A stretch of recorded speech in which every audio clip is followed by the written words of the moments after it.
Okay, unanticipated difficult intubation.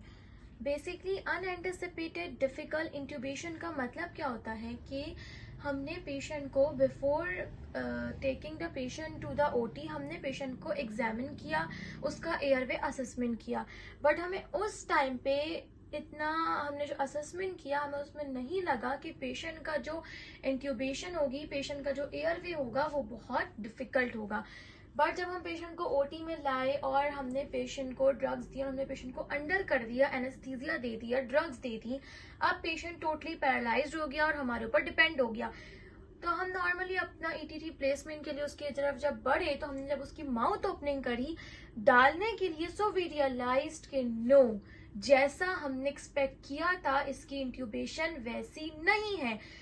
अब उस situation में क्या किया जाए, क्योंकि पेशेंट अंडर हो चुका है, हम पर डिपेंड है, पैरालाइज्ड हो चुके हैं उसके लंग्स, और हमें उसको फेस मास्क वेंटिलेशन देनी है, हम उसको ऑक्सीजन सप्लाई के जरिए ऑक्सीजन उसके लंग्स को प्रोवाइड करनी है, वरना पेशेंट हमारे हाथ से निकल जाएगा।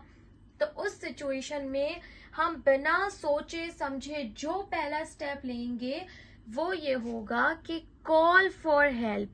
मतलब कॉल फॉर हेल्प जो होगा ना वो हमारा पहला स्टेप होगा। हमें बहुत चीख के आवाज देनी है, जो भी हमारे आर्ट करे दो, स्टाफ बोलना है, डॉक्टर बोला है कि staff, doctor, call for help, या आप लोग ये भी बोल सकते हैं कि हेल्प, जोर से कि आपके इर्द गिर्द वाले समझ जाएं कि भाई कुछ ना कुछ गड़बड़ है।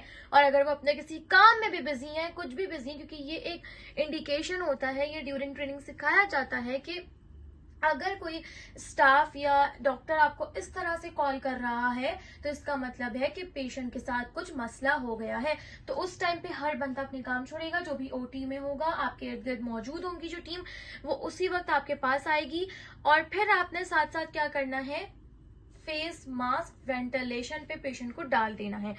फेस मास्क वेंटिलेशन के जरिए क्या होगा कि आप उसको जब एम्बू के जरिए आप उसको वेंटिलेट कर रहे होगे, आप उसको ऑक्सीजन प्रोवाइड कर रहे होगे, तो वो कुछ टाइम तक उसके लंग्स को ऑक्सीजन मिलती रहेगी। मगर उसके लिए आपकी हैंडलिंग बहुत स्ट्रांग होनी चाहिए। उसके लिए आप लोग ग्रिपर का यूज कर सकते हैं, क्योंकि ये जो आपका जो रिस्ट होता है, ये जो कलाई होती है, ये आपकी स्ट्रांग होनी चाहिए, या आपकी मजबूत होनी चाहिए, क्योंकि अगर आपको इस तरह से मास्क को पकड़ के वेंटिलेट कराना है so it would be very hard for you guys, कि अगर आपकी जो है इतनी अच्छी नहीं हुई।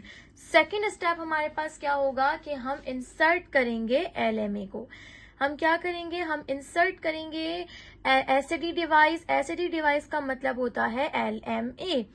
हम ऐसी डिवाइस इंसर्ट करेंगे, मतलब सुप्राग्लॉटिस एयरवे डिवाइस हम इंसर्ट करेंगे जो कि एलएमए है। इसके जरिए क्या होगा, हम प्रीवियस डिस्कस कर चुके हैं कि एलएमए ऑक्सीजन को जो है प्रोवाइड करता है और ऑक्सीजन आपके लंग्स में चला जाएगा। और एलएमए को हमने अगर एलएमए का यूज करना है तो एलएमए को इंसर्ट करने के लिए हमें लेंजोस्कोप की जरूरत नहीं पड़ेगी, हमें ईटीटी की जरूरत नहीं पड़ेगी। ईटीटी को प्लेस करना एज कम्पेयर टू एलएमए ज्यादा इजी है, वो हम अपनी प्रीवियस वीडियो में डिस्कस कर चुके हैं। अगर आप लोगों ने वो नहीं देखी so go and check it out. Okay, LMA हम इंसर्ट कर देंगे। उसके बाद हमारे पास टाइम होगा, थर्ड स्टेप हमारा होगा स्टॉप एंड थिंक। हमारे पास टाइम होगा सोचने का, रुक कर, क्योंकि पेशेंट को ऑक्सीजन मिल रही है बाय एलएमए। ठीक है, अब प्लान ई क्या होगा, प्लान ए ये होगा कि अगर हमारा जो केस है वो शॉर्ट ड्यूरेशन है, मतलब जो ऐसा केस है पेशेंट का, ऐसा प्रोसीजर है, ऐसी सर्जरी है जो कि कम वक्त में खत्म हो जाएगी, तो then make it done by using LMA. क्योंकि हम अपनी प्रीवियस वीडियो में डिस्कस कर चुके हैं कि एलएमए के जरिए हम शॉर्ट प्रोसीजर करवा सकते हैं। ठीक है, but if case is of long duration, अगर जो हमारा केस है वो लॉन्ग ड्यूरेशन का है, अगर उसकी ड्यूरेशन लॉन्ग है, ज्यादा वक्त का है, एंड नॉट ऑफ इमरजेंसी, और इतना कोई इमरजेंसी केस नहीं है, फॉर एग्जाम्पल कोई ऐसी सर्जरी है लाइक आपके अपेंडिक्स की सर्जरी है, या कोई पेनक्रियाज या कुछ ऐसा प्रॉब्लम है जो कि इमरजेंसी केस नहीं है, हम उसको नेक्स्ट डे या आफ्टर कुछ मंथ्स या डेज या वीक्स बाद भी प्लान कर सकते हैं। तो ऐसे सिचुएशन में हम रिस्क नहीं लेंगे।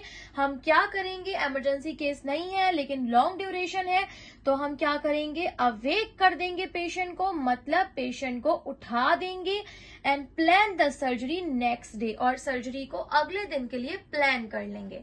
ठीक है। अगर ड्यूरेशन शॉर्ट है तो एलएमए के जरिए कर देंगे। अगर ड्यूरेशन लॉन्ग है और इमरजेंसी केस नहीं है तो पेशेंट को हम उठाएंगे। ऐसा नहीं कि उठा देंगे, मतलब जब उसका ड्रग का असर खत्म होगा तब तक उसको हम अपने एसएडी यानी एलएमए के जरिए ऑक्सीजन प्रोवाइड करते रहेंगे। जब उसका ड्रग का असर खत्म हो जाएगा हम फिर उसको अवेक कर देंगे और उसकी सर्जरी को अगले दिन प्लान कर लेंगे।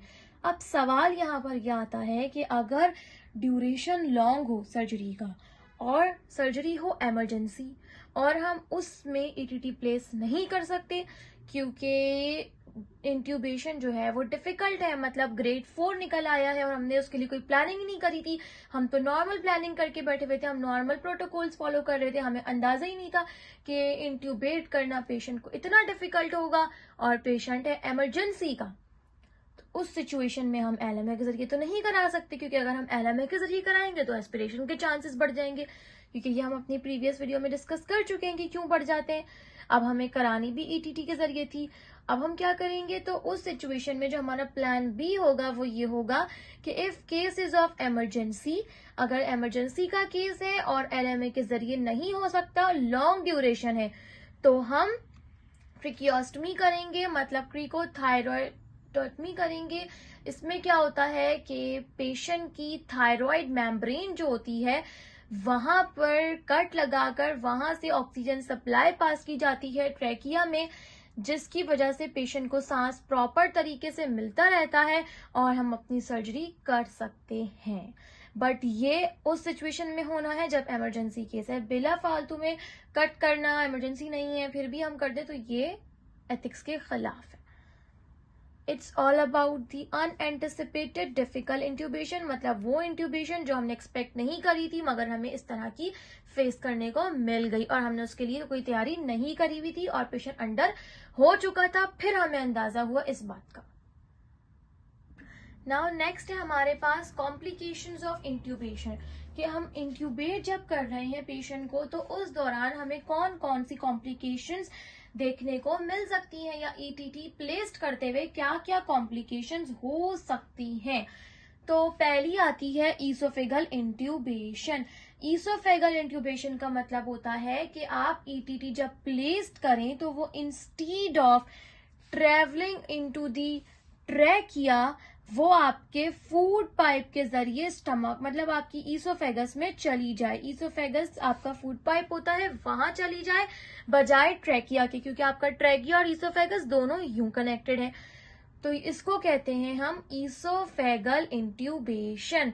जाहिर सी बात है जब पेशेंट को अंडर किया हुआ है, अब हमें पता कैसे चलेगा कि भाई हमारी जो ईटीटी ट्यूब है वो ईसोफेगस में चली गई है इंस्टीड ऑफ ट्रैकिया। तो वो ऐसे पता चलता है कि हमारा जो पेशेंट होगा उसका जो ऑक्सीजन रेट होगा, जो सैचुरेशन रेट होगा, ऑक्सीजन सैचुरेशन वो ड्रॉप करना शुरू हो जाएगा और पेशेंट हाइपोक्सिया में चला जाएगा। हाइपोक्सिया का मतलब होता है ऑक्सीजन सैचुरेशन का कम हो जाना, क्योंकि जो आपने ईटीटी प्लेस्ड करी है जिसके जरिए पेशेंट सांस लेगा वो उसके लंग्स तक तो पहुंच ही नहीं रही, वो लंग्स के बजाय पहुंच गई है उसके पेट में। तो जाहिर सी बात है पेट में सांस जा रही है तो उसमें लंग्स को तो मिल ही नहीं रही, तो लंग्स जो है ऑक्सीजन के डेफिशिट हो जाएंगे, लंग्स को ऑक्सीजन मिलना कम हो जाएगी, जिसको हम कहते हैं ईसोफेगल इंट्यूबेशन। देन हमारे पास अगली आती है ब्रोंकल इंट्यूबेशन। ब्रोंकल इंट्यूबेशन में क्या होता है कि आपकी जो ईटीटी होती है वो आपके ट्रैकिया में तो जाती है लेकिन ट्रैकिया से स्लाइटली स्लिप होके आपके राइट लंग्स में चली जाती है। अब हमें ये भी नहीं करना कि ना कि वो आपके क्रेनिया तक पहुंच जाए, जो आपका डिवीजन लेवल होता है ट्रैकिया का, ना वहां पहुंचनी चाहिए, ना ही आपके किसी लंग्स में पहुंचनी चाहिए। ना ही आपके किसी ब्रोंकस। उसको ट्रैकिया में रहना चाहिए ताकि दोनों लंग्स को बराबर ऑक्सीजन मिलती रहे। अगर एक साइड पे चली जाएगी, राइट लंग में ज्यादा इसलिए जाती है क्योंकि वहां पे वहां पे जो है वो डायलेशन ज्यादा होती है as compare to left lung. उसकी जो ब्रोंकस होती है वो ज्यादा ब्रॉड होती है as compare to left lung. तो हमने, क्योंकि आपको पता है कि राइट लंग की डायलेशन ब्रोंकस की ज्यादा है, इस वजह से ज्यादा चांसेस होते हैं कि ईटीटी ट्रैकिया के बजाय लंग की ब्रोंकाई में चली जाए। अब ये कैसे पता चलेगा हमें? ये हम ऐसे पता चलता है एनेस्थेटिस्ट को कि जो आपका वन साइड चेस्ट राइज होगा, लंग्स आपके दो साइड पर है, एक साइड का चेस्ट राइज होगा और एक साइड का नहीं होगा, मतलब यूनिलैटरल वेंटिलेशन होगी। एक साइड को ऑक्सीजन मिलेगी और दोनों साइड दूसरी साइड को नहीं मिलेगी, जो भी गलत है, जो भी नुकसानदेह है इस तरह का होना। तो इस सिचुएशन को कहते हैं ब्रोंकस इंट्यूबेशन। वो थी ईसोफेगल इंट्यूबेशन। उसके बाद आता है लैरेंजोस्पाज्म। लैरेंजोस्पाज्म हमने लास्ट भी पढ़ा था वीडियो में कि लैरेंजोस्पाज्म में क्या होता है कि आपके जो वोकल कॉर्ड्स हैं वो ब्लॉक हो जाते हैं। जब वोकल कॉर्ड्स ब्लॉक हो जाएंगे तो एयरवे ब्लॉक हो जाएगा। It is another complication of intubation. उसके बाद हमारे पास देन हमारे पास आती हैं कुछ ट्रॉमा जो कि हमें इंट्यूबेट करने के वक्त देखने को मिल सकते हैं, जिसमें डेंटल इंजरी है जो कि बहुत कॉमन है। ये यूजुअली होती है लैरेंजोस्कोप की वजह से, क्योंकि जब हम लैरेंजोस्कोप करते हैं जो जिसके बनी टीथ्स होते हैं, मतलब जिसके जो फ्रंट के जो टू टीथ्स होते हैं वो बहुत ब्रॉड होते हैं, या फिर जो कैनाइन्स जिसके होते हैं वो बहुत शार्प एंड पॉइंटेड होते हैं, या डबल टीथ जिसके होते हैं, तो इन तरह की अगर किसी का स्ट्रक्चर है टीथ्स का तो उसमें जो है डेंटल इंजरी देखने को मिल सकती है, जो कि बहुत कॉमन है। बट अगर कोई एक्सपर्ट हो तो फिर वो बहुत इजीली कर सकता है और बहुत एहतियात के साथ ऐसे सिचुएशन में हमें पेशेंट को लैरेंजोस्कोपी करनी पड़ती है। ठीक है। अच्छा, क्योंकि हमें ईटीटी प्लेस करनी है तो हमने प्रीवियस वीडियो में डिस्कस किया था कि ईटीटी के लिए हमें लैरेंजोस्कोप की नीड होती है, क्योंकि लैरेंजोस्कोपी जाएगा तो हमारी ईटीटी इंसर्ट होगी। क्यों, वो हम प्रीवियस वीडियो में डिस्कस कर चुके हैं। और कौन सा ट्रॉमा देखने को मिल सकता है? लिप टंग लेसरेशन, मतलब लिप या टंग का डैमेज हो जाना, फट जाना, कट जाना। वोकल कॉर्ड्स इंजरी, क्योंकि लैरेंजोस्कोप का जो ब्लेड होता है वो कॉज कर सकता है इंजरी।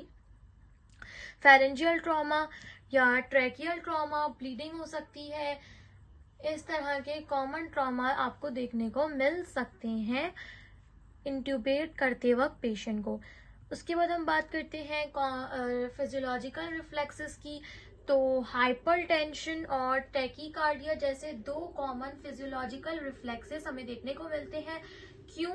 क्योंकि अगर किसी की ईसोफेगल इंट्यूबेशन हो जाती है या ब्रोंकल इंट्यूबेशन हो जाती है, जो हमने डिस्कस किया, तो इस सिचुएशन में क्या होता है कि आपकी जो ऑक्सीजन है वो आपके लंग्स को नहीं मिल पा रही, तो पेशेंट जो है वो डिस्परेट हो जाता है। पेशेंट के बॉडी को ऑक्सीजन कम मिलना शुरू हो जाती है। जब पेशेंट की बॉडी को ऑक्सीजन नहीं मिलेगी तो आपके ब्लड को भी ऑक्सीजन नहीं मिलेगी, और डेफिनेटली सी बात है आपके हार्ट तक भी ऑक्सीजन उस कदर नहीं पहुंच पाएगी जितनी आपके हार्ट को नीड है।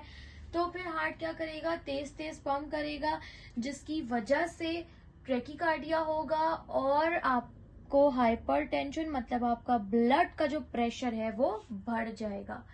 These are the two physiological reflexes जो कि हमें देखने को मिल सकते हैं, इंक्लूडिंग हाइपोक्सिया, ट्रैकीकार्डिया, हाइपरटेंशन, ये सब चीजें हमें देखने को मिलती हैं। It's all about the video.